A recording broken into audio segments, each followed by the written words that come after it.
More than 4 million patients are admitted to critical care in the United States each year, with 80 to 90% of those patients surviving their stay. A critical care admission by nature places them at risk for prolonged immobility. Hazards of immobility including increased length of stay, increased mechanical ventilation time, increased incidence of hospital-acquired conditions, and decreased chance of ever returning to baseline function pose a direct threat to our patients, families, and organization. One landmark study reported a mean loss of 18% of body weight, a 4 to 5% loss of muscle strength in normally nourished patients, a decreased 6-minute walk distance, and only 49% of discharged patients having returned to work 1 year after discharge.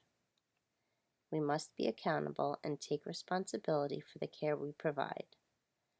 Assessment of our critical care department reveals an embedded culture of immobility.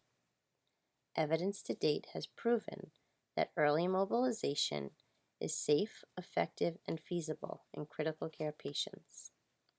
Evidence shows early mobilization and rehabilitation of critically ill patients is associated with significant improvements in both short and long-term physical and neurocognitive outcomes. We're not lacking evidence-based practice at the bedside, only evidence-based practice when it comes to early mobilization. 23 critical care beds in line with progressive mobility with the goal of moving patients out of critical care quicker were purchased this year. We have a safe handling program complete with the latest equipment and lifting devices. We routinely assess CAM-ICU and RASS scores. Spontaneous awakening and breathing trials are done daily. We assess and reassess pain post-intervention within an hour, routinely in response to a Joint Commission recommendation.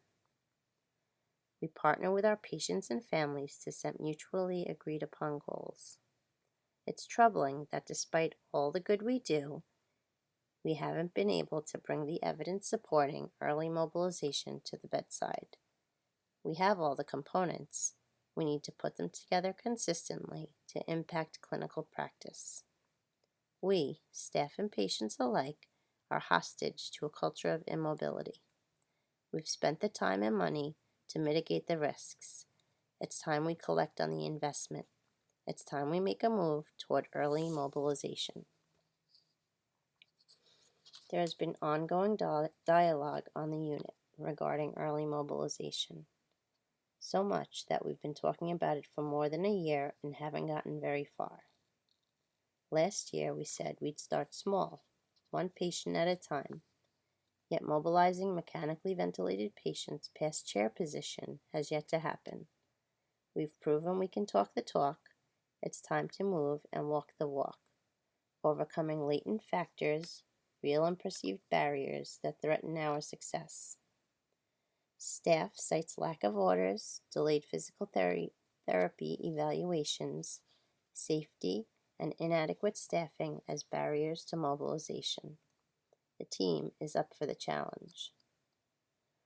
True collaboration among disciplines is necessary to achieve our objective. As a new leader, yet to be fully confident in my role, I recruited strong, confident, lively staff who would challenge and inspire me.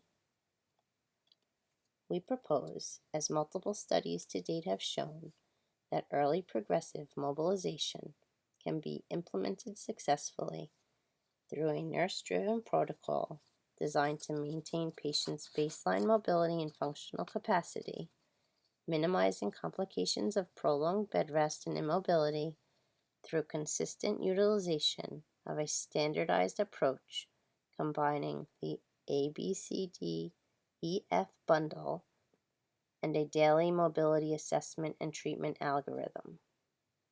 The ABCDEF bundle alone has been associated with reductions in mortality, ventilator dependence, and delirium. Many mobility protocols are in use, Rather than recreate the wheel, the team agreed upon the algorithm with clear exclusion criteria borrowed from Engel, Needham, Morris, and Groper, 2013. Combining the two will have us moving toward our ultimate goal of getting patients out of critical care quicker and in better shape as they move toward recovery. The aim of the Change Project was to have 75% of critical care patients taking part in early progressive mobilization driven by daily assessment by the registered nurse over 10 weeks by May 7, 2017. The definition of what constitutes early is vague and inconsistent through studies. For our purpose, we chose to define early as within 3 days from admission to the unit. It's time to get back to the basics. Mobility is a fundamental nursing task that has been pushed out of the spotlight by complex procedures and technological innovations. Prior to this project, we rarely spoke of it. This sends the message it's not important. We talk about CAM ICU and RAS scores, VTE prophylaxis, prevention of central line and catheter-associated urinary tract infections, spontaneous awakening and breathing trials. We ask that activity orders be addressed during critical care rounds, and people started talking. We must stand up to the culture of immobility and replace it with a culture that expects and advocates for early mobilization to support best outcomes. Let's do it because it's the right thing to do. The evidence speaks for itself. We need to be proactive instead of reactive.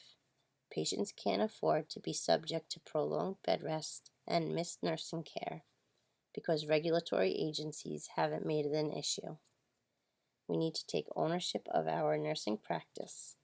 We can't wait for doctors to finally round late in the day or wait up to 3 days in some cases for an initial physical therapy evaluation to be completed. A nurse-driven protocol will get patients up and moving earlier. Upon reflection, as the days moved into weeks, we did see a change on the unit. But why? Was it my urging nurses to resist workarounds a change of shift? Was it because I positioned the safe handling equipment on the unit? Did patients speak up to get up as we encouraged them to do? Was it because we were finally talking about? Are the combination of the ABCDEF bundle and the mobility algorithm the missing link? Are staff responding to the successes we share and cheerleading of efforts made? Is it one thing, many, or the combination of everything? Perhaps I'd know if I took things slower. We did not reach our goal of 75%, but I'm proud of the progress we did make. We mustn't sprint.